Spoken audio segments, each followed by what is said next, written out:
हरे कृष्णा। जगत गुरु शिल प्रभुपाद महाराज की जय। परम पूज्य लोकनाथ स्वामी महाराज की जय। निताय गौर। ब्रह्म माधवा गौड़िया संप्रदाय की जय। निताय गौर प्रेमानंदे हरि हरि बोल।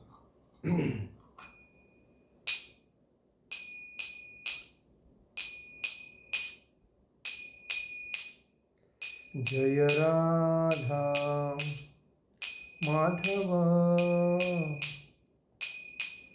कुंज विहारी।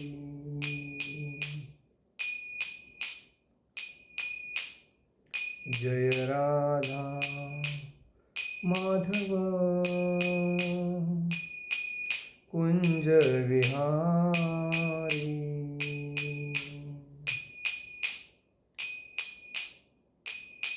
गोपीजन वल्लभ गिरिवरधारी।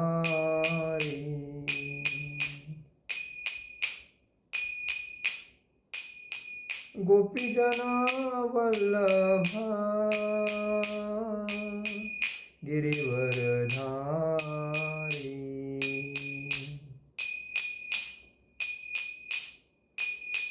यशोदानंदन ब्रज जनरंजन। यशोदानंदन ब्रज जनरंजन। यमुना तीरावनचारी।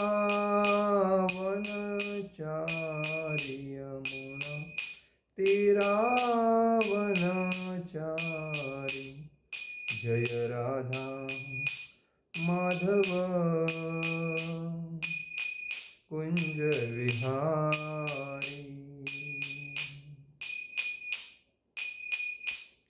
जय राधा माधव कुंज विहारी। हरे कृष्णा कृष्णा कृष्णा हरे हरे। हरे राम राम राम हरे हरे। हरे कृष्णा कृष्णा कृष्णा हरे हरे। हरे राम राम राम हरे हरे। हरे कृष्णा कृष्णा कृष्णा हरे हरे। हरे राम राम राम हरे हरे। हरे कृष्णा कृष्णा कृष्णा हरे हरे। हरे राम राम राम हरे हरे। हरे कृष्णा कृष्णा कृष्णा हरे हरे। हरे राम राम राम हरे हरे। हरे कृष्णा कृष्णा कृष्णा हरे हरे। हरे राम राम राम हरे हरे। हरे कृष्णा कृष्णा कृष्णा हरे हरे। हरे राम राम राम हरे हरे। जय ओम विष्णुपाद परमहंस परिव्राजकाचार्य अष्टोत्तर शत अभय चरणारविंद भक्ति वेदांत स्वामी शिल प्रभुपाद महाराज की जय। जय ओम विष्णुपाद परमहंस परिव्राजकाचार्य अष्टोत्तर शत शिला भक्ति सिद्धांत सरस्वती ठाकुर शिल प्रभुपाद महाराज की जय। जय ओम विष्णुपाद परमहंस परिव्राजकाचार्य अष्टोत्तर शत शिला गौर किशोर जी बाबा जी महाराज की जय। जय ओम विष्णुपाद परमहंस परिव्राजकाचार्य अष्टोत्तर शत शिल भक्ति विनोद ठाकुर शिल प्रभुपाद महाराज की जय। जय ओम विष्णुपाद परमहंस परिव्राजकाचार्य अष्टोत्तर शत शिल जगन्नाथ जी बाबा जी महाराज की जय। नित्य लीला प्रविष्ट जय ओम विष्णुपाद परमहंस परिव्राजकाचार्य अष्टोत्तर शत शिल श्री रूप सनातन भट्ट रघुनाथ श्री जीव गोपाल भट्टदास रघुनाथ छठ गोस्वामी शिल प्रभुपाद महाराज की जय। अनंत कोटि वैष्णव वृंद की जय। नामाचार्य श्री हरिदास ठाकुर की जय। प्रेम से कहो श्री कृष्ण चैतन्य प्रभु नित्यानंद श्री अद्वैत गदाधर शिवासादि गौर भक्त वृंद की जय। श्री श्री राधा कृष्ण गोप गोपीनाथ श्याम कुंड राधा कुंड गिरि गोवर्धन की जय। मथुरा वृंदावन धाम की जय। मायापुर नवदीप धाम की जय। द्वारका धाम की जय। पूर्ण पुरुषोत्तम जगन्नाथपुरी धाम की जय। अयोध्या धाम की जय। बद्रीनाथ धाम की जय। रामेश्वरम धाम की जय। गंगा माई की जय। यमुना माई की जय। तुलसी महारानी की जय। भक्ति देवी की जय। हरिनाम संकीर्तन की जय। समवेद भक्त वृंद की जय। समवेद भक्त वृंद की जय। समवेद भक्त वृंद की जय। All glories to assembled devotee, all glories to assembled devotee, all glories to assembled devotee। Shri Guru Gaurang की जय। निताय गौर प्रेमानंदे हरि हरि बोल। ओम नमो भगवते वासुदेवाय। ओम नमो भगवते वासुदेवाय। ओम नमो भगवते वासुदेवाय। नारायणं नमस्कृतं नरो चैव नरोत्तमं देवी सरस्वती व्यासं ततोदयो उदीरये। नष्टप्रायेषु भद्रेषु नित्यं भागवत सेवया भगवती उत्तम श्लोके भक्ति भवती नैष्टिकी। कृष्णाय वासुदेवाय देवकी नंदनाय च नंदगोपकुमाराय गोविंदाय नमो नमः। आप सभी का आज के लेक्चर में हार्दिक स्वागत। हम लोग चर्चा कर रहे हैं भगवद गीता के 6वें अध्याय के 36वें श्लोक पे। असंयतात्मना योगो दुष्प्राप इति मे मति। वश्यात्मना तु यत्तथा शक्तो वाप्तुमुपायतः। असंयतात्मना योगो दुष्प्राप इति मे मति। वश्यात्मना तु यत्तथा शक्यो वाप्तुमुपायतः। असंयतात्मना योगो दुष्प्राप इति मे मति। वशात्मना तु यतता शक्यो वाप्तुमुपायतः। असंयत असंयत मतलब उच्चुखल। आत्मना मन के द्वारा। योग म्हणजे आत्म साक्षात्कार। दुष्प्राप म्हणजे प्राप्त करना कठीण। इति म्हणजे इस प्रकार। मे म्हणजे मेरा। मति म्हणजे मत। वश्य मतलब वशीभूत। आत्मना मन से। तू म्हणजे लेकिन। यतता म्हणजे प्रयत्न करते हुए। शक्य व्यावहारिक। अवाप्तुम मतलब प्राप्त करना। उपायता म्हणजे उपयुक्त साधनों द्वारा।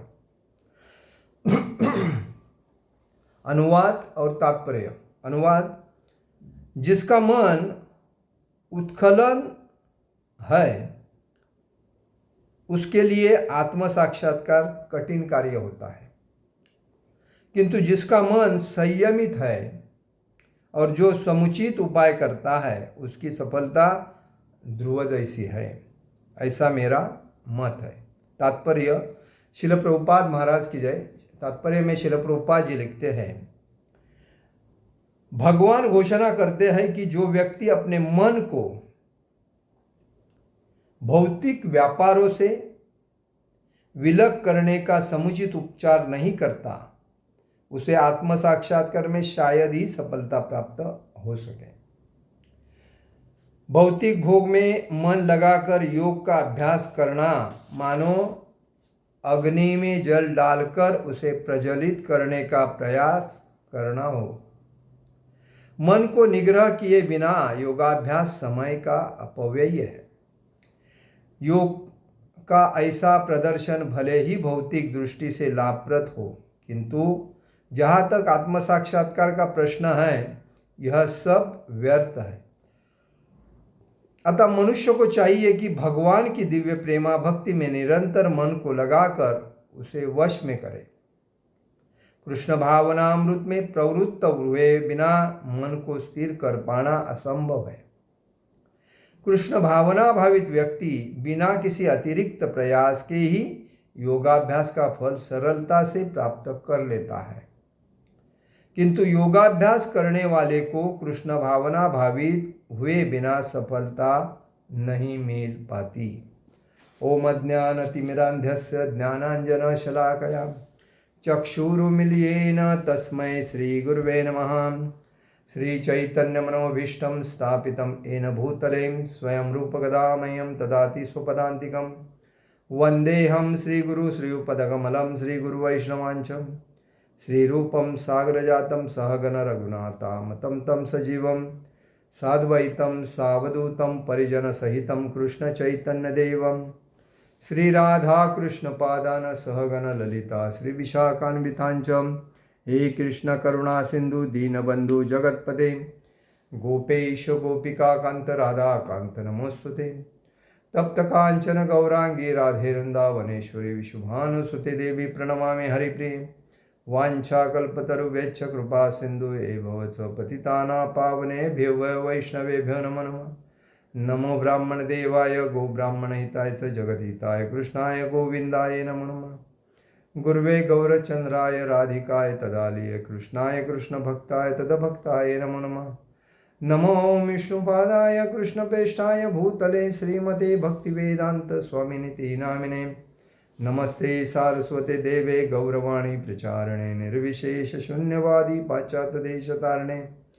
जय श्री कृष्ण चैतन्य प्रभु नित्यानंद श्री अद्वैत गदाधर शिवासादि गौर भक्तवृंद। हरे कृष्ण कृष्ण कृष्ण हरे हरे, हरे राम राम राम हरे हरे। तो आज के लेक्चर में भगवान बोलते हैं हम इंद्रियों की इच्छाएं मन में रखेंगे और भक्ति करने के लिए आएंगे तो भक्ति में सक्सेस होना मुश्किल है। वो वैसा है कि जैसा आग जलाने की कोशिश कर रहे हैं, लेकिन आग जलाते जलाते उसमें पानी भी डाल रहे हैं, तो आग कैसे जलेगी? वही बात है कि हमारी इच्छा है भक्ति करने की, लेकिन इंद्रिय तृप्ति की भी तो इच्छा है। इंद्रिय तृप्ति के पीछे हमारा मन चंचल है और हम भक्ति करना चाहते हैं तो हम सक्सेस नहीं हो सकते हैं। इसलिए इंद्रिय तृप्ति की जो इच्छा है उसको सबको बाजू में करना पड़ेगा और हमें भगवान के ऊपर पूर्ण डिपेंड होना पड़ेगा और तभी हम भक्ति में सक्सेस हो सकते हैं। देखिए, कोई बिजनेसमैन होता है, कोई सुबह से लेकर शाम तक वो बिजनेस के बारे में टॉप 10 में आने के लिए दिन रात वही सोचता रहता है। ये अभी ये महीने में इतना टर्नओवर हुआ है तो अगले महीने में इतना टर्नओवर होना चाहिए, उसके अगले महीने में इतना टर्नओवर होना चाहिए। मेरा टारगेट इस साल में, पिछले साल मैं 20 नंबर में था तो इस साल में मुझे कोई भी हालत में 05 मतलब 5 की रेंज में आना है। टॉप 10 में 1 to 10 के 5 नंबर पे आना है तो मुझे थोड़ा, तो ऐसा आदमी अगर बिजनेस के ऊपर ध्यान है, नौकरी में भी है, बिजनेस में है, जो भी है, तो वो आदमी भक्ति कैसा करेगा सक्सेस? इसीलिए बोला जाता है भक्ति करने के लिए इंद्रिय तृप्ति को वश में करना पड़ेगा। इंद्रिय तृप्ति की अपेक्षा है उसको साइड करनी पड़ेगी, क्योंकि भगवान उसी के दिल में रहते, मतलब हृदय में वास करते हैं। वैसे अंश स्वरूप सबके चिट्ठी से लेकर ब्रह्मा जी तक रहते हैं, लेकिन जो शुद्ध भक्त होता है, जो किसी की कोई इंद्रिय तृप्ति की अपेक्षा नहीं रहती है, खाली रूप भगवान का रूप गुण नाम रूप गुण लीला इसी में तल्लीन रहता है। जैसा हरिदास ठाकुर एक मुस्लिम व्यक्ति। देखिए, आजकल के मुस्लिम लोग हिंदू लोगों को मतलब दूसरे नज़र से देखते हैं, लेकिन उनको ये नहीं मालूम था हरिदास ठाकुर जो वैष्णव परंपरा में प्रथम नाम लिया जाता है, सबसे श्रेष्ठ भक्त था।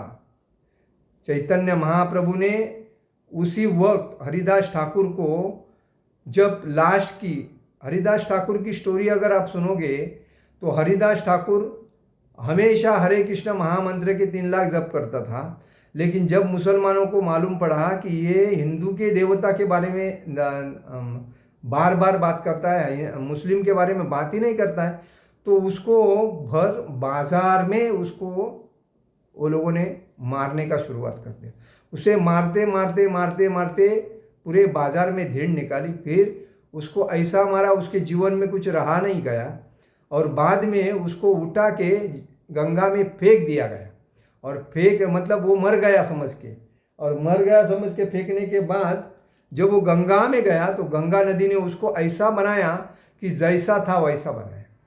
मतलब नाम में कितना पावर है देखो। जैसा था वो आया, उसको शुद्ध आया, तभी पहला उसको मारने के बाद वो बेशुद्ध हो गया था, तो इनको लगा वो मर गया, तो उसको फेंक दिया गंगा में, गंगा नदी में। तो गंगा नदी में जाके वो वापिस ताजे तवान होके एकदम किनारे में आके सो गया। किनारे में आके सोने के बाद उसको जब गांव वाले जब उधर से जा रहे थे, देखा अरे ये कौन सोया है, देखा तो हरिदास ठाकुर, अरे इसको, ये तो मरा था, इसको हम लोगों ने ऐसा फेंक दिया था, वो पूरा जान चली गई, बल्कि ये तो ऐसा, मतलब इसमें कुछ अद्भुत चीज़ है, ये कुछ अद्भुत व्यक्ति है, ऐसा सोच के उसकी लोगों ने चरण पकड़ के उसको दंडवत मारना शुरू कर दिया। उसमें मुस्लिम भी हो गए, हिंदू भी हो गए, सभी हो गए। तो कहने का मतलब है भगवान के भक्ति में इतनी ताकत है, लेकिन अज्ञान व्यक्ति को इंद्रिय तृप्ति की इच्छाओं में ताकत लगती है। उनको लगता है मनुष्य जीवन जो मिला है इंद्रिय भोग करने के लिए, अगला जीवन किसने देखा है। उसकी बात बराबर है, 84 लक्ष योनि घूमने के बाद हम मनुष्य योनि में आने के वजह से हमारा मनुष्य योनि में आने का मतलब ही यही है कि मनुष्य एक ही व्यक्ति ऐसा है कि उसको आत्म साक्षात्कार हो सकता है, बाकी किसी पशु पक्षी कीड़े मोगे को आत्म साक्षात्कार नहीं होएगा। और इसीलिए आत्म साक्षात करने के लिए ही ये मनुष्य जीवन मिला है, जो इंद्रिय तृप्ति को छोड़ के मन की जो भी कामना है उसको बाजू में करके खाली हमारा जो मन है, हमारा जो चिंतन है, वो पूरा भगवान के चरण में लग के भगवान के धाम जाना, भगवान का प्रेम प्राप्त करके भगवान, इसलिए हमारा जीवन मिला। इसलिए ये बताया गया इधर कि असंयतात्मना योगो दुष्प्राप इति मे मति वश्यात्मना तु यतता शक्यो वाप्तुमुपायताम। जिसका मन उत्खल है, मतकल हमेशा चल बिचल रहता है, चंचल मन बोलते हैं उसको, मतलब अभी इधर है तो बाद में उधर, बाद में उधर है तो मतलब मन में अलग, जैसा घोड़े का मन होता है। घोड़ा जब चलता है तो उसको मालूम पड़ता है कि अगर घोड़ी मिलेगी तो वो उसके पीछे भाग जाएगा, तो चंचल मन है। वैसा ही माताजी लोगों का मन होता है, जिसके पास पैसा होता है उसका चंचल मन होता है, पुरुषों का। तो ये चंचल जो मन है वो आदमी को कभी सक्सेस करने नहीं देता है, कोई भी चीज़ में वो सक्सेस नहीं हो सकता है। क्यों नहीं हो सकता है? क्योंकि मन स्थिर नहीं। जिसका मन स्थिर है वही व्यक्ति सक्सेस हो सकता है, क्योंकि वो इंद्रियों को अपने काबू में रखता है। तो इसलिए बताया गया है कि जिसका मन उत्खल है, चंचल है, उसके लिए आत्म साक्षात्कार कठिन कार्य है। आत्म साक्षात्कार करने के लिए हमें एकांतवास करना पड़ेगा। हमें क्या करना पड़ेगा? एकांत स्थान में बैठ के भगवान के पूर्ण रूप को ध्यान से देखना है, उनके ऊपर पूर्ण अपना जो कॉन्संट्रेशन, अपना पूरा जो दृष्टिकोण है भगवान के ऊपर डालना है, और भगवान को साक्षात्कार हमें अंदर देखना है।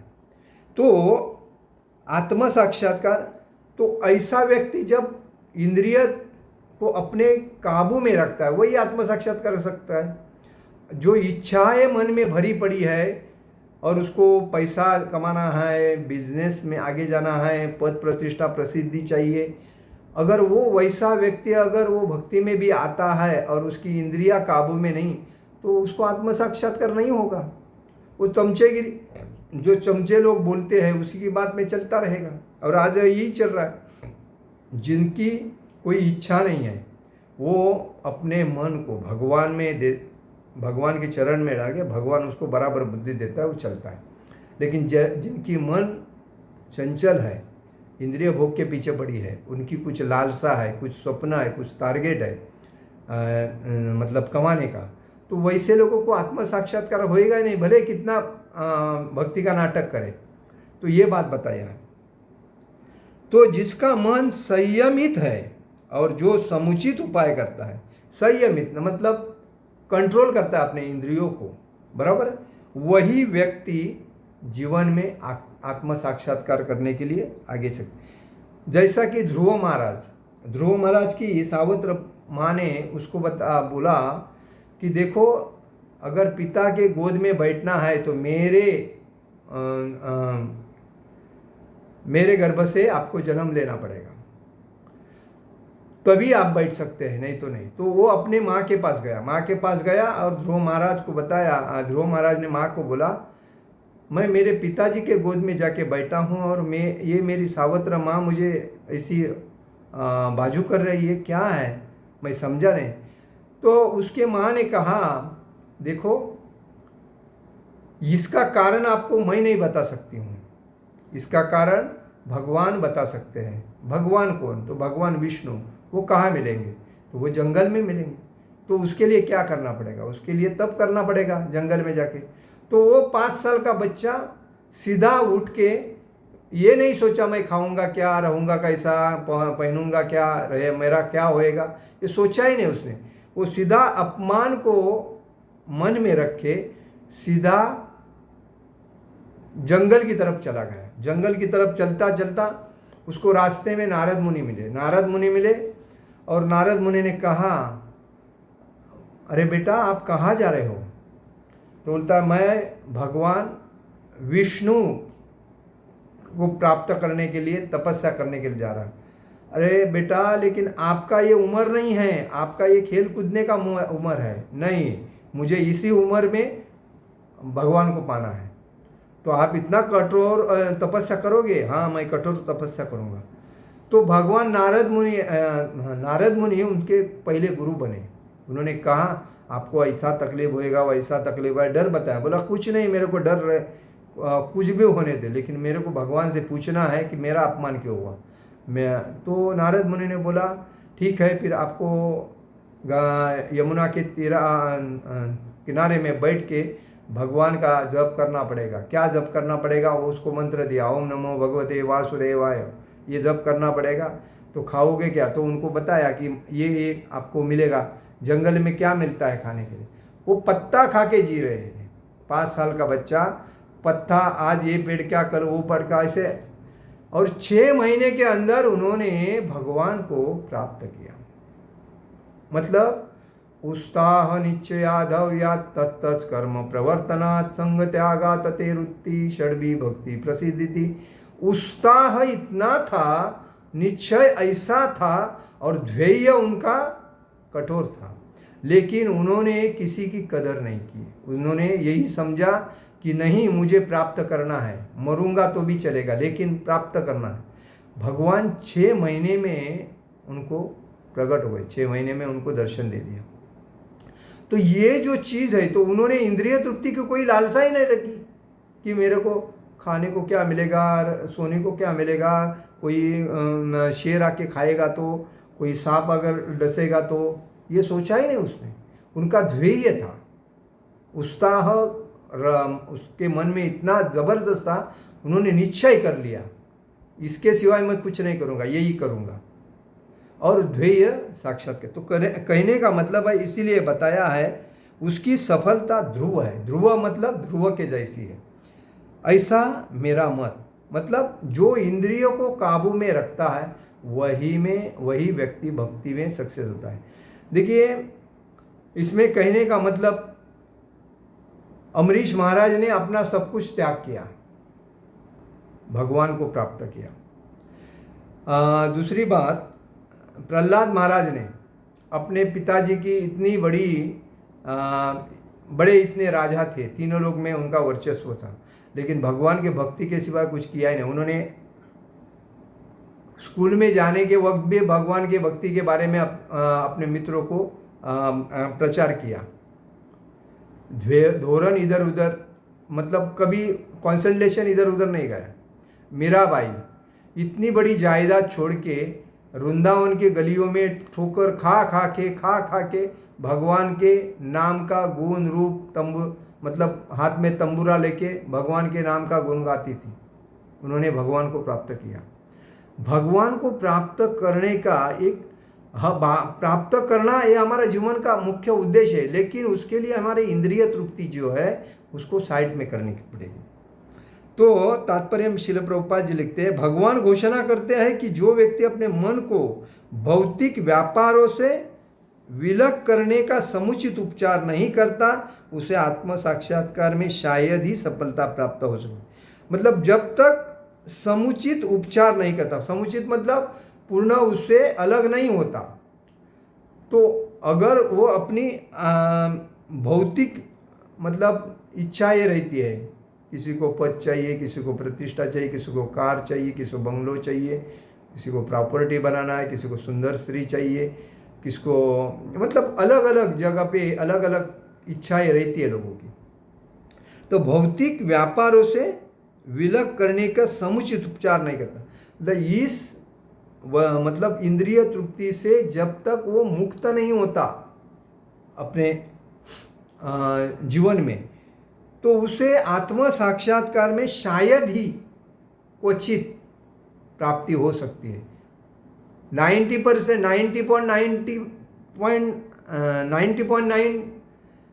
90% इज नहीं, 0.01% उसको एक आशा रह सकती है, ऐसा बोलते हैं। भौतिक भोग में मन लगाकर योग का अध्ययन, योग का अभ्यास करना मानो अग्नि में जल डालकर उसे प्रज्वलित करने का प्रयास करना हो। देखिए इसमें स्पष्ट बताया कि हम लोग अग्नि जलाते हैं कुछ गर्म करने के लिए।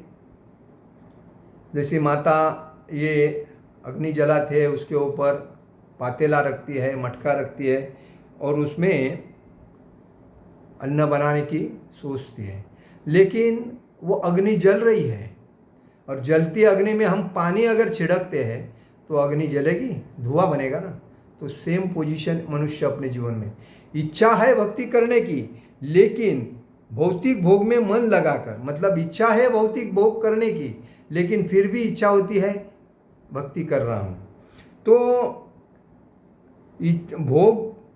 भौतिक भोग में मन लगाकर योग का अभ्यास करना मानो अग्नि में जल डाल कर उसे प्रज्वलित करने का प्रयास करना है।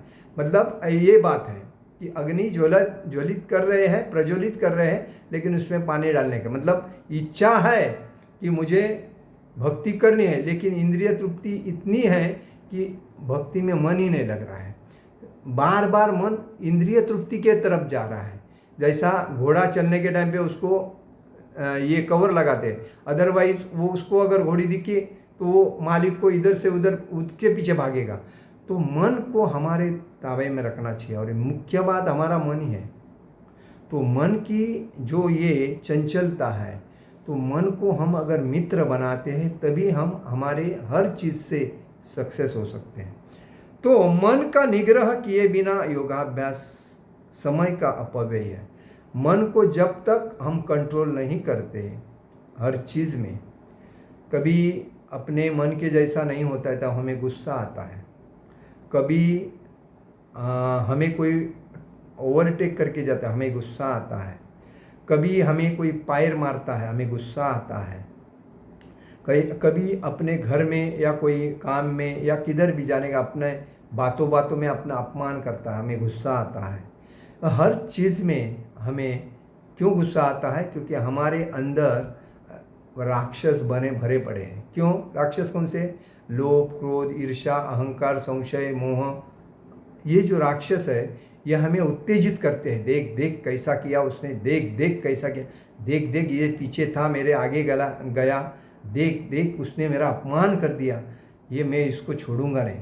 ये देखिए, ये जो मन हमको बोलता है ना कि देख उसने मेरे साथ ऐसा किया, देख उसको मैं ऐसा करूंगा, देख उस आज इसी के वजह से समाज में इतने कांड हो रहे हैं, क्योंकि मन राक्षस है। उनका मन जो है मित्र नहीं है, उनका शत्रु है, और वो उन्हें जीवन जीने नहीं देता है शांति से, और वही इसीलिए वो दूसरे के बारे में क्रोधिष्ट होते हैं। अभी देखिए, कोई व्यक्ति जिस लड़की से प्रेम करता है, उस लड़की से अगर शादी नहीं होती है तो वो उसके बारे में गलत सोच के उसको मतलब उसके साथ गलत करने का सोचता है। क्यों? तो मन में राक्षस है, क्योंकि वो मेरी नहीं हुई। ये नहीं सोचता है अरे उसने शादी नहीं की मेरे से, तो इसके जैसे हजारों लाखों लड़कियां पड़ी है, एक गई तो दूसरी मिलेगी, कौन सी बड़ी बात है। मैं तो सही हूँ, मुझे और सही बनना चाहिए, और मुझे और सही बन के मैं कुछ, मेरे पास सब कुछ है, वो लोग देख के ऑटोमेटिक पैदल चल के आएंगे, मुझे उनके पीछे जाने की क्या ज़रूरत। ये सोचता नहीं, वो क्या बोलता है, मैं इससे इतना दिन से प्रेम किया और आज मुझे उसने धोखा दिया, नहीं छोड़ूंगा उसको, नहीं छोड़ूंगा, ये रहेगी नहीं तो मैं रहूँगा। क्या ये पागलपन है? क्या एक ही लड़की है इस दुनिया में?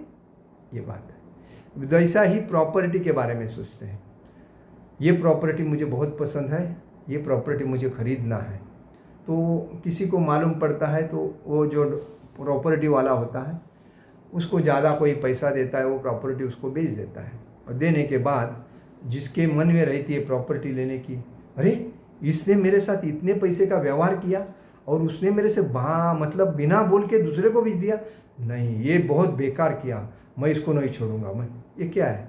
अरे इतनी बड़ी ये प्रॉपर्टी किसकी है? तुम्हारी तो है ही नहीं, भगवान की है। ईशावादम इदम सर्वम यत्किंची जगत आदि, ये सब जो है भगवान की प्रॉपर्टी है।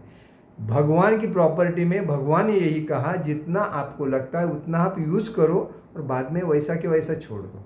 आप लेके आए नहीं थे, लेके जाओगे नहीं, ये इधर ही रहेगा, खाली आपको यूज़ करने के लिए मैंने दिया है। इतना मालूम होने के बाद भी आदमी बोलता है ये मेरी है, ये मेरा है। ये खुद का शरीर भी पंचतत्व में विलीन होता है, अपना खुद का शरीर भी अपना नहीं है, ये समझता ही नहीं आदमी, इतना मूर्ख आदमी, और उसके साथ झगड़ा करता है क्योंकि मन कंट्रोल में नहीं। तो सबसे बड़ा दुश्मन अगर हमारा कोई है तो दूसरा कोई आदमी नहीं है, हमारा मन ही दुश्मन है, क्योंकि हम दूसरे के बारे में गलत सोचते हैं। आज देखिए, एक पति पत्नी का जो व्यवहार होता है, ये बोलते हैं 7 जन्म का व्यवहार है, मतलब दम संबंध है। जो व्यक्ति पत्नी पति के साथ शादी करती है वो 7 जन्मों से शादी करके आती है। अभी बताओ, इस कलयुग में जो भक्ति में है वो तो उसको मालूम है मैं शरीर नहीं हूँ, मैं आत्मा हूँ। ये तो आत्मा आज ये शरीर में है, कल दूसरे शरीर में जाएगा, परसों तीसरे शरीर में जाएगा। ये तो हम प्रवासी है, और प्रवास में आते हैं तो कोई अपने को मिलता है तो उसके साथ हमारा संबंध बनता है, तो हम एक दूसरे को सहकार्य करने के लिए, वो मेरी पत्नी है मैं उसका पति हूँ, ये बल्कि संबंध हो जाता है।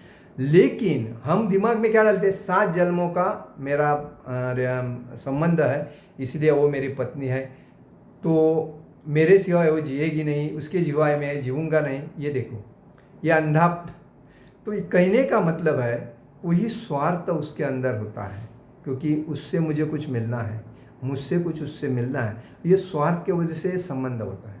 वैसा तो दोनों एक ही अकेले आते हैं, अकेले ही चले जाते हैं। जैसे कि कभी पति जल्दी शरीर छोड़ के जाता है, उसके बाद पत्नी अकेले रहती है, बच्चों को संभालती है, घर संभालती है, वो बूढ़ी हो जाती है, उसका शरीर वृद्ध होने के बाद वो छोड़ के जाती है।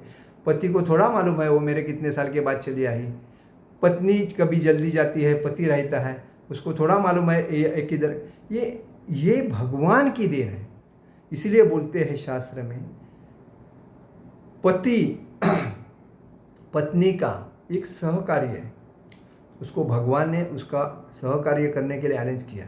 लेकिन मुख्य पतिदेव कौन है? मुख्य पतिदेव तो भगवान है, सबका रक्षण करने वाला। स्त्री और पुरुष किसने बनाया है? भगवान ने बनाया है। एक पुरुष का भी मुख्य पिता कौन है? भगवान है। स्त्री का मुख्य पिता पति कौन है? भगवान है। तो ये हमें समझना चाहिए। हम अपने ऊपर जो घमंड करते हैं, अहंकार जो करते हैं ना, मेरा पुत्र है, मेरी पुत्री है, ये सब मामूली चीज़ माया है। और इस माया के चक्कर में हम खुद को ही भूल जाते हैं, और जो नहीं है उसको हम आत्मसात करके उसके पीछे लग के दिन रात उसकी इच्छाएं तृप्त करने के लिए लगते हैं। लेकिन हम ये नहीं सोचते कि ये हमें भगवान ने शरीर जो दिया उसके पीछे क्या कर रहे हैं हम लोग, उनके बारे में हम क्या कर रहे हैं? भक्ति कर रहे हैं, भगवान के भक्ति का प्रचार कर रहे हैं, भगवान के बुक्स पढ़ रहे हैं, भगवान के नाम का जप कर रहे हैं? नहीं कर रहे, क्योंकि उसके लिए टाइम नहीं। बाकी सबके लिए टाइम है, मतलब जो नहीं है, नहीं करना चाहिए, उसके लिए हम पूरा दिन देते हैं। लेकिन जिसके लिए हम जीवन में आए हैं, भगवान की भक्ति करके भगवत धाम जाने, उसके लिए हम टाइम ही नहीं देते। उसके लिए टाइम देना ये हमारा जन्म का मुख्य कार्य है, और इसीलिए बताया है। तो इसलिए इसमें बताया है कि मन का निग्रह किए बिना योगाभ्यास का समय का अपव्यय है। मन को प्रथम कंट्रोल करना चाहिए, और कंट्रोल करने के बाद ही हम योग, मतलब जो अभ्यास करते हैं उसमें सक्सेस होती। योग का ऐसा प्रदर्शन भले ही भौतिक दृष्टि से लाभप्रद हो, किंतु यहाँ तक आत्म साक्षात्कार का प्रश्न है, यह सब व्यर्थ है। मतलब इसमें बताया है योग ऐसा एक प्रदर्शन भले ही भौतिक दृष्टि से लाभ हो, मतलब ऐसा लगता है कि योग करने से हमें भगवान की भक्ति में सदृढ़ होने को मिलेगा, लेकिन किंतु जहाँ तक आत्म साक्षात्कार का जो प्रश्न है वो उसमें मिलेगा नहीं। आप करेंगे भक्ति, ठीक है, भक्ति कर रहे, चलो हम सुबह उठ रहे, मंगल आरती कर रहे, जा रहे, लेकिन इंद्रिय तृप्ति के पीछे अगर तुम्हारा ध्यान है तो आपको भक्ति में सक्सेस नहीं मिलेगी। ये आप लिख के रखो। इंद्रिय तृप्ति की इच्छाएं, पद प्रतिष्ठा, प्रसिद्धि, मान सम्मान, अपमान, ये सबको त्याग करना चाहिए। जैसा छठ गोस्वामी ने किया था, जैसा हरिदास ठाकुर ने किया था, जैसे हरिदास ठाकुर के बाद जब विवेशा आई अपना रूप धारण करके सुंदर श्री बन के उसको भक्ति से अलिप्त करने के लिए, तो हरिदास ठाकुर ने उससे कहा कि देखो मेरा 3 लाख माला जब तक नहीं होएगा ना, मैं कुछ नहीं आपसे बात नहीं करूँगा। 3 दिन तक 3 लाख माला ही देखती रही। उसके बाद वो भी समझ गई कि मैं एक मूर्ख व्यक्ति हूँ, मैं इसको इस बेचारे ब्राह्मण पुरुष को, ब्राह्मण व्यक्ति भक्त को मैं मेरे जाल में फंसा के भोग करने की इच्छा, मैं कितनी पापिनी हूँ, मुझे ऐसा नहीं करना चाहिए।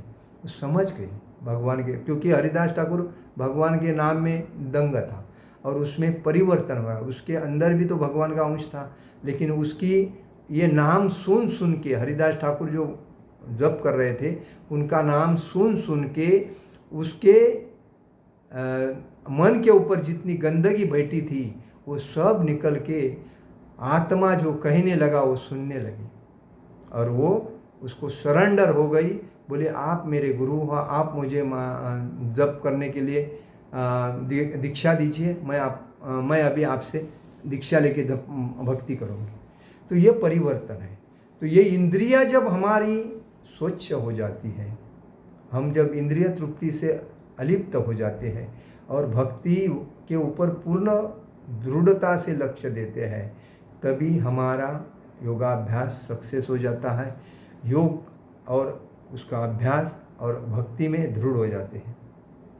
तभी इसमें बताया है कि मनुष्य को चाहिए कि भगवान की दिव्य प्रेमा भक्ति में निरंतर मन को लगाकर उसे वश में रखे। निरंतर, कंटिन्यू, 1 मिनट भी व्यर्थ नहीं जाना चाहिए। हमारे जीवन में 1 सेकंड भी अतिशय मौल्यवान है। श्रील प्रभुपाद जी कहते हैं जीवन का 1 मिनट, अभी ऐसा कहा जाता है ट्रेन में प्रवास करने वाले व्यक्ति जब बात करते हैं फ़ोन पे और चलते हैं और उसी वक्त बाहर बाजू से ट्रेन आती है और धक्का मार के जाती है, तो वो एक जो सेकंड है वो सेकंड के गलती से ही उसकी जान चली जाती है। वापस तो नहीं आ सकती, क्योंकि वो दिन भर तो बाहर था, लेकिन एक क्षण के लिए वो उधर थोड़ा गया और बात कर रहा था, उसने पीछे देखा नहीं कि कहाँ से ट्रेन आई, सीधा उसका। तो ये बात है, कितने महीने ऐसे देखे हैं मुंबई में एक्सीडेंट, कि एक एक क्षण के लिए आदमी अपने विचारों में रहता है, अपने सोच में रहता है, उसको मालूम नहीं पड़ता मैं क्या कर रहा हूँ। कभी कभी गाड़ी चलाते हो, देखिए किसी ने ओवरटेक करने के बाद हम ये नहीं सोचते अरे हम लोग प्रवास कर रहे हैं, वो जाता है तो जाने दो, हमको भी जाना है। लेकिन जब वो पीछे वाला आके ओवरटेक करके निकल जाता है तो एक क्षण के लिए उसको ऐसा होता है, अहंकार भयंकर आ जाता है मन में, अरे इसने मेरे को ओवरटेक किया और मेरे आगे चला जाता। तो ये क्षण की बात है, एक क्षण हमारे लिए बहुत मूल्यवान। श्रील प्रभुपाद बोलते हैं जीवन का एक क्षण भी अगर हमारे से जाता है, एक क्षण मतलब एक सेकंड, तो वो हमें वापस नहीं आता है। भले उसके लिए एक सेकंड रहे, एक मिनट रहे, एक घंटा रहे, एक दिन रहे, एक महीना रहे, एक साल रहे, ये कभी भी गया हुआ हमें वापस नहीं आएगा। देखिए आपके जीवन में, इसलिए क्षणों क्षणी हमें भगवान के नाम का उच्चारण करते चलना चाहिए। घर में माताजी खाना बना रही है, हरे कृष्ण महामंत्र का जप करते करते खाना बना सकती है, कि वह कीर्तन लगा के खाना बना सकती है, या कथा लगाकर खाना बना सकती है, बराबर। उसके बाद जब प्रवास हम करते हैं, साइकिल से जाते हैं, बाइक से जाते हैं, कार से जाते हैं, तो बाकी चीज़ें टीवी के प्रोग्राम, मैच, सिनेमा, इंस्टाग्राम पे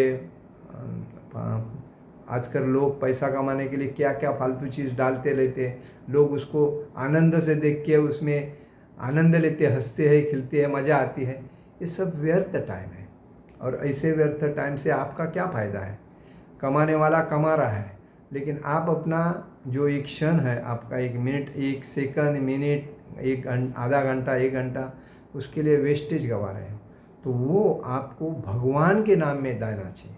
मुख्य बात यह है, हम जहाँ भी जाते हैं तो हमारे हाथ में झोली होनी चाहिए। कहाँ भी जाते हैं तो झोली में हाथ रहेगा तो हरे कृष्ण कृष्ण कृष्ण हरे हरे, हरे राम राम राम हरे हरे, हरे कृष्ण कृष्ण कृष्ण हरे हरे, हरे राम राम राम हरे। हमारे 24 घंटे में हम जितना भगवान का नाम लेते हैं, भगवान का नाम, गुण, रूप, लीला के बारे में अध्ययन करते हैं, वही हमारा दिन का मूल्यवान टाइम है। और ये जब नहीं करते हैं और दूसरे के बारे में जब बात करते हैं, दूसरे की बातों में व्यस्त रहते हैं, बिजनेस में, नौकरी में और किस में, तो बाकी सब टाइम हमारा वेस्टेज है, कुछ काम का नहीं। इसलिए मूल्यवान टाइम को हमें आत्मसात करना चाहिए, और जो मूल्यवान नहीं है उसको वेस्टेज करना चाहिए। तो ये हमारे ऊपर है कि हमें क्या करना चाहिए। तो इसीलिए बताया गया है कि मनुष्य को चाहिए कि भगवान का दिव्य प्रेमा भक्ति में निरंतर मन को लगाकर उसे वश में रखे। कभी भगवान के नाम, रूप, गुण, लीला में लग के आदमी ऐसा सोचेगा, अरे भगवान का नाम लेते लेते मैं खाऊंगा क्या, कमाऊंगा कभी, ऐसा भी सोचेगा आदमी। तो अगर भगवान का ही नाम लेता रहूँगा तो मेरे बाल बच्चे भूखे मरेंगे, उनके लिए कमाएगा कौन? हाँ, ऐसे बहुत से प्रश्न पूछते हैं मेरे को। मैं तो बोलता हूँ, देखो, माँ के गर्भ में जब बच्चा 9 महीने के अंदर था, तभी वो कमाने के तो नहीं गया था, बराबर है। वो पिता ने माँ के गर्भ में एक दाने इतना वीर्य डालने के बाद, उस वीर्य के बेसिस पे उसकी बनाने का जो प्रोसीजर, वो किसने किया? भगवान ने किया। उसको शरीर जो बनाया, ये किसने बनाया? भगवान ने बनाया। और भगवान ने बनाने के बाद उसको अंदर की इंस्ट्रूमेंट किसने डाली? भगवान ने डाली। और उसके बाद उसको आत्मा, भगवान का अंश बल के उसके अंदर आत्मा डाल के उसको बाद में छोटे से थोड़ा बड़ा बड़ा बड़ा करके उसको एक स्त्री या पुरुष का आकार देकर उसको कंटिन्यू माँ के गर्भ में खिलाते रहे, खिलाते खिलाते 3 महीना हो गया, 6 महीना हो गया, 9 महीना हो गया, तो 9 महीने के बाद वो बाहर है। ये सब किसने किया? भगवान ने किया। हर माता के वो जानवर रहे, पशु पक्षी रहे, पेड़ पौधे रहे या मनुष्य प्राणी रहे, हर माता जो गर्भवती होती है, जैसा गाय होती है, बकरी होती है, एलिफेंट होता है, गदीन होती है, सभी पशु प्राणियों सबके अंदर भगवान ही ये क्रिया करते हैं और उनको भी जन्म देने का कार्य प्रोसेस में सब भगवान ही करते हैं, तो उनका पालन पोषण करते हैं। तो ये मनुष्य जीवन मिलने के बाद हमें बाल बच्चे की चिंता करने की क्या ज़रूरत है? जब बाल बच्चे हमारे जीवन में दिए हैं तो उनको भगवान ने हाथ पैर दिए हैं, तो वो कल जब बड़े हो जाएंगे, हमारा कर्तव्य क्या है? उन्हें संस्कार, संस्कृति, आध्यात्मिकता सिखाना, उनको शिक्षण देके उनके पैरों के ऊपर खड़ा करना, हमारा काम फिनिश। अगर उसके बारे में अगर हम उनके लिए पैसा जमा कर रहे हैं, प्रॉपर्टी बना कर रख रहे हैं या और बाद में, तो ये हमारी मूर्खता है। जब हमारे माता पिताजी ने हमारे लिए कुछ किया नहीं तो हम उनके लिए करके जाने की क्या ज़रूरत है? वो तो अपना जीवन अपने उनके लिए भगवान ने दिया है, उनके कर्म के अनुसार उनको भी फायदा होगा तो वो करने वाले हैं। वो चीज़ हमें नहीं करना चाहिए। लेकिन आजकल के माता पिता क्या करते हैं? 7-7, 10-10 पीढ़ी का कमा के रखते हैं, तो बच्चे क्या करेंगे? बच्चे तो पब में ही जाएंगे एंजॉय करने के लिए, पब में जाएंगे, ड्रग्स लेंगे, शराब पिएंगे, सेक्स करेंगे, डिंग डोंग करते रहेंगे अलग अलग बच्चों के साथ और बाद में कांड करके जेल में जाएंगे और बाद में माँ बाप उसके पीछे पैसा फेंकेंगे छुड़ाने के लिए, केस लड़ने के लिए। आज यही परिस्थिति दिख रही है क्योंकि माँ बाप ने जो कमाया हुआ पैसा है ईमानदारी से नहीं, बेईमानी से, गद्दारी से, लोगों को चीटिंग करके, लोगों को तकलीफ देके, तो ये पैसा कहाँ जाएगा? वो तो योग्य जगह पे जाएगा नहीं। चंचल लक्ष्य में है, आज आएगी, कल दिखेगी, परसों निकल जाएगी, जैसा आप थे वैसे ही रहोगे। तो ये आदमी को समझना चाहिए और इसीलिए हमें बच्चों को संस्कार देने चाहिए। हमारी संस्कृति क्या है वो हमें योग्यता से सिखानी चाहिए और आध्यात्मिकता में उनको कठोर करना चाहिए, मजबूत करना चाहिए। हमारा जो सनातन वर्णाश्रम जो धर्म है उसकी जो वेशभूषा क्या है, वैष्णव आचरण क्या है, वो हमारे बच्चों को मुख्य सिखाना चाहिए। हमने ये तो सब साइड में कर दिया। हम स्टाइलिश जीवन जीना चाहते हैं, पैंट शर्ट पहनो, धोती पहनना मूर्ख का काम है। पैंट शर्ट पहनेगा स्टाइलिश। माता जी लोग अपना देखो, माता जी साड़ी में कितनी अच्छी लगती है, बाल बड़े रहेगी तो कितनी अच्छी लगती है, लेकिन माता जी क्या करती है? साड़ी को सकती है, बाजू में पैंट शर्ट पहनती है, अपना जो शरीर का जो आकार है लोगों के सामने लाके खड़ा करती है और बाल को कटिंग करके शॉर्ट करती है और सामने जाती है। क्या है? भगवान ने आपको इतना सुंदर शरीर दिया है तो उसको आनंद से लोगों के सामने प्रेजेंट हो। बाई माता को हमेशा बाल उसकी सुंदरता का प्रतीक है, साड़ी उसकी सुंदरता का प्रतीक है। उसको लक्ष्मी क्यों बोलते हैं? क्योंकि वो माता है, बहन है, बेटी है, बराबर। वो सबका परिवार बढ़ाने में अपना मतलब संसार बढ़ाने के लिए महत्व का कारण है। लेकिन वो अगर ऐसी गलत, आजकल की माताएं शराब पीती है, बियर आदमी पीता है, उसके बाजू में बैठ के शराब पीती है। क्या है ये? आपको शोभा नहीं देता है। लेकिन वो बोलती है आपके पैसे से थोड़ी पी रही हूँ, मेरे पैसे से पी रहा हूँ, मैं कमा रही हूँ, अरे कमाने का दरिया किसने दिया? भगवान ने दिया। जिस दिन आप अहंकार करोगी, मेरा पैसा, मेरा जॉब में, एक झटके में भगवान सब खलास कर देगा, तब क्या करोगी? आप किसको मत डरना, भगवान को डरो। ये सब जो आप कर रहे हो वो भगवान की कृपा के वजह से कर रहे हो, जो आपको भगवान ने अच्छा इंसान बना के इस धरती पे भेजा है, जो कि मैं भगवान की भक्ति करने के लिए। भगवान की भक्ति बाजू में रख के ये नरक में जाने की जो एंजॉय कर रहे हो, क्या है? आप करते हो तो आपका देख के आपके बच्चे करेंगे, बच्चे करते हैं तो बच्चे का करते देख के उसके बच्चे देखेंगे। तो आप अपने जीवन को क्या कर रहे हो? पूरा संसार, मतलब आपका जो वंश है, बर्बाद कर रहे हो। तो यह अतिशय बेकार चीज़ है। इसलिए हमेशा समझना चाहिए हम किसके साथ उठ बैठ रहे हैं, हम किसकी संगति कर रहे हैं, हम लोगों को क्या प्रेजेंटेशन कर रहे हैं।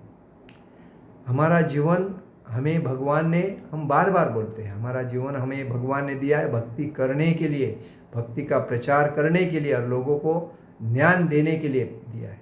और जो व्यक्ति ऐसा करता है उसके हृदय में भगवान वास करते हैं, और जो ऐसा नहीं करता है उसका तो राक्षसी जीवन है। आज कितने लोग ऐसा, मतलब मैं कभी कभी देखता हूँ, ये माता जी लोग शराब की दुकान में जाती है और शराब लेके आती है, उनको शर्म आनी चाहिए ऐसी चीज़ करने के लिए। आपका काम क्या है? आपका काम घर संभालना और बच्चों को संस्कार देना है। आपका ये काम नहीं है फैशन में जाके अपने पति अगर ऐसा गलत कार्य करता है तो उसको सही रास्ते पे लाना भी पत्नी का काम है। अगर पत्नी ही पति को अगर सपोर्ट ऐसी चीज़ में करेगी तो उसका घर बर्बाद है। इसलिए कहा जाता है ये मन बहुत चंचल है, उसकी संगति किसके साथ है ये महत्व की बात है। अगर भक्तों की संगति करती है तो उसका जीवन सक्सेस है। अगर भक्तों की संगति नहीं है जीवन में, साधु संग नहीं है, इसलिए बोलते हैं साधु संत एति घरा तोची दिवाली दसरा। साधु संत आचार्यों की अगर संगति हमारे पास नहीं है तो हमारा जीवन ही खराब है, क्योंकि अंधेरा है हमारे जीवन में। हम जो इंद्रिय भोग के लिए जी रहे हैं तो मूर्खता है। जब तक संस्कार नहीं है हमारे में, संस्कृति नहीं है हमारे में, आध्यात्मिकता नहीं है, हमारे जीवन व्यर्थ है। जिस दिन ये तीन चीज़ हमारे पास रहेगी, संस्कार, संस्कृति, आध्यात्मिकता हमारी मुख्य, तभी हमारा जीवन सक्सेस है। इसीलिए बोलते हैं जो व्यक्ति भक्ति में, भगवान के नाम गुण रूप लीला में सातत्य से रहता है उसका जीवन सक्सेस है। और जो भक्ति में नाम रूप गुण लीला में रहता ही नहीं है, अपने इंद्रिय तृप्ति में रहता है, जीवन नरक है। समझ जाओ, लिख के रखो चाहिए तो। और ये जितने लोग कर रहे हैं ये सब नरक का दरवाजा में नरक में जाने वाले हैं। भले उनके पास बड़ी बड़ी विमानें खरीदने दो, बड़े बड़े बिल्डिंग करने दो, बड़े बड़े उद्योग करने दो, कुछ काम का नहीं है। जब तक वो भगवान को सरेंडर नहीं होते, भगवान के नाम गुण रूप लीला में तल्लीन नहीं होते, तब तक जीवन व्यर्थ है। और इसीलिए बोलते हैं कृष्ण भावना अमृत में प्रवृत्त हुए बिना मन को स्थिर कर पाना असंभव है। इसलिए श्रील प्रभुपाद जी ने भारत में 5 साल देखा, झांसी में देखा या इलाहाबाद में देखा, अपने कलकत्ता में देखा, कोई सपोर्ट नहीं कर रहा था। तभी श्रील प्रभुपाद जी ने अपने गुरु का आदेश माना, बोला मेरे गुरु ने मुझे आदेश दिया है पाश्चात्य देश में जाके भक्ति का प्रचार करो, इधर के लोग आपको नहीं भक्ति में प्रचार सक्सेस करेंगे।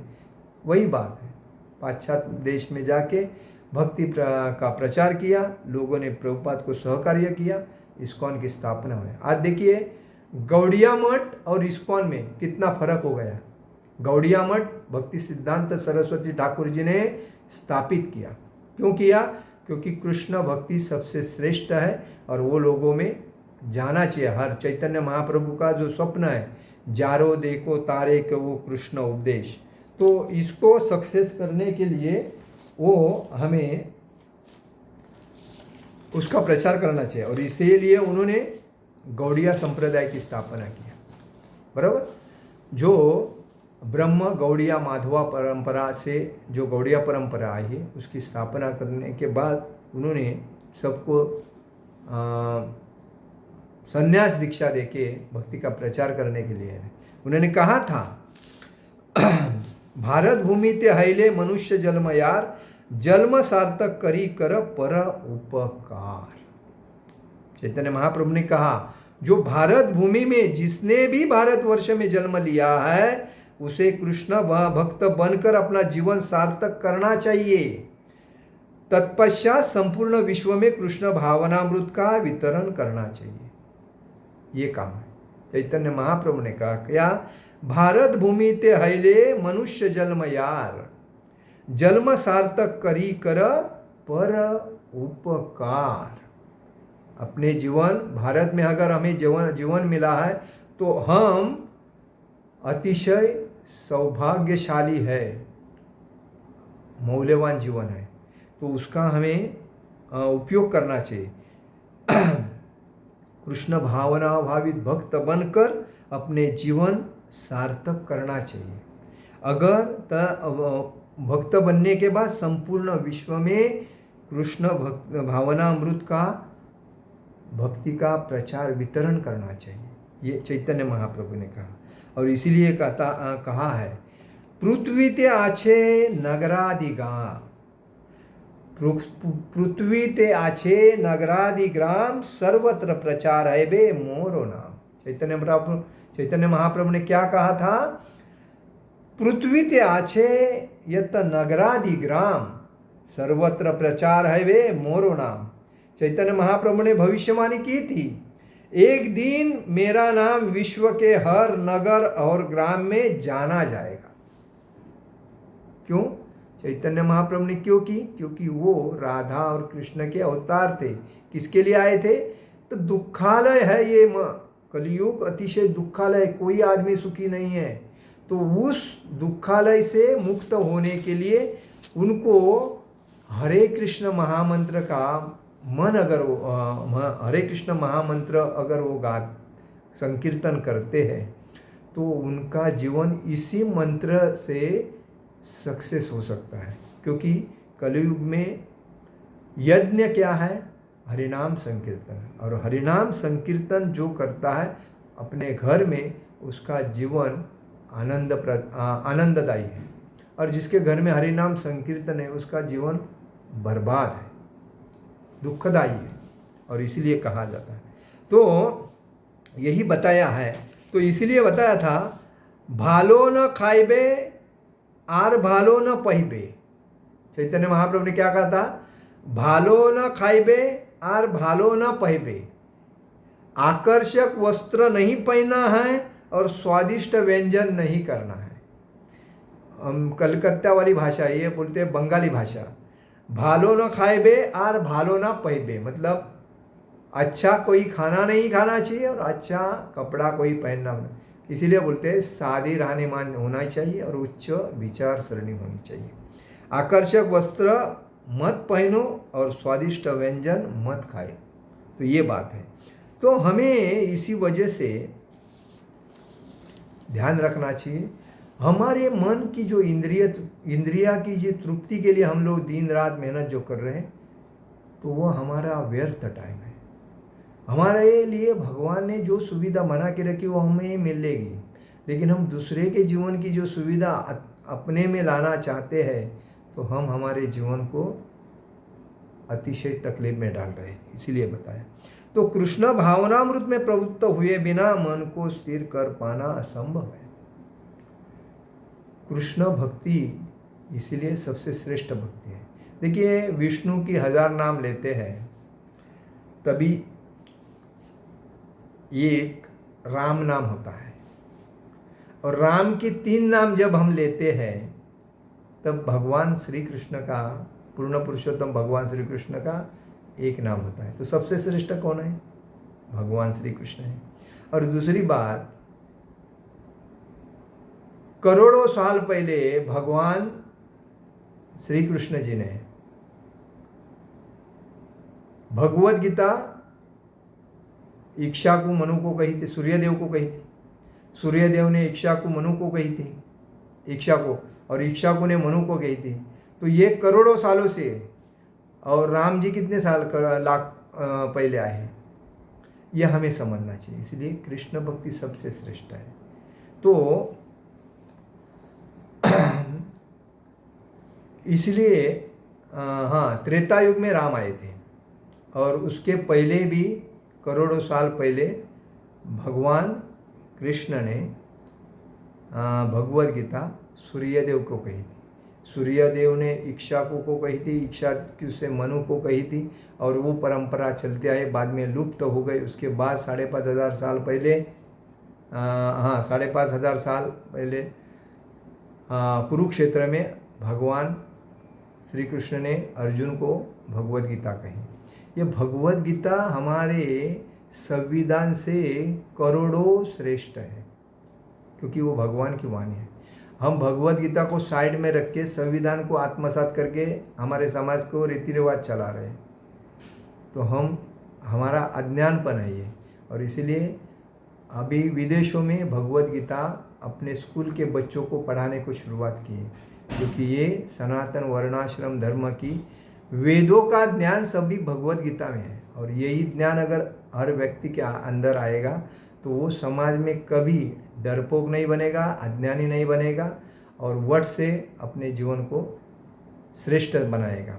और इसीलिए भगवद गीता स्कूल में पढ़नी चाहिए। प्रथम तो भगवद गीता इस संसार में तुरंत स्कूलों में पढ़ाने शुरू करनी चाहिए।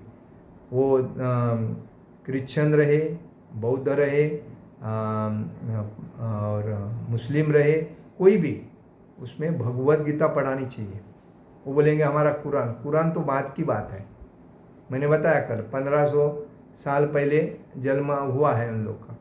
तो भगवद गीता सबसे श्रेष्ठ है, क्योंकि सनातन वर्णाश्रम धर्म की ये जो गीता है भगवान के मुंह से निकली हुई भगवद गीता है, और उसको हमें आत्मसात करनी चाहिए। हमें ये नहीं करना चाहिए कि ये धर्म श्रेष्ठ है। धर्म तो ये लोगों ने बनाए हैं, लेकिन मुख्य धर्म क्या है? वो सनातन वर्णाश्रम धर्म है मुख्य धर्म, और उसके वजह से ये बाकी के धर्म बने। तो मुख्य क्या है? भगवद गीता श्रेष्ठ है सबसे, क्योंकि वो भगवान की वाणी है। भगवान कौन है? भगवान पूर्ण पुरुषोत्तम भगवान एक ही है, जो सर्वोपरि सर्वश्रेष्ठ है। ना उनके समान कोई है, ना कोई उनसे श्रेष्ठ है। तो ये समझना चाहिए।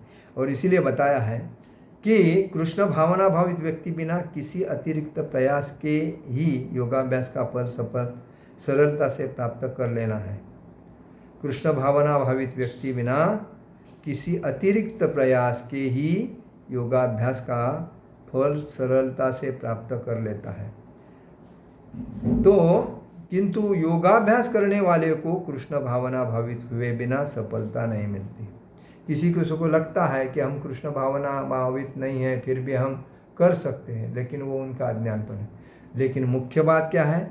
जब तक कृष्ण भावना भावित नहीं होता है तब तक उसको सफलता नहीं मिलती है। ये समझना चाहिए हमें, और भक्ति में दृढ़ होना चाहिए। हरे कृष्णा कृष्ण कृष्ण हरे हरे, हरे राम राम राम हरे हरे। जगत गुरु शिल प्रभुपाद महाराज की जय। परम पूज्य लोकनाथ स्वामी महाराज की जय। निताय गौर प्रेमानंदे हरि हरि बोल।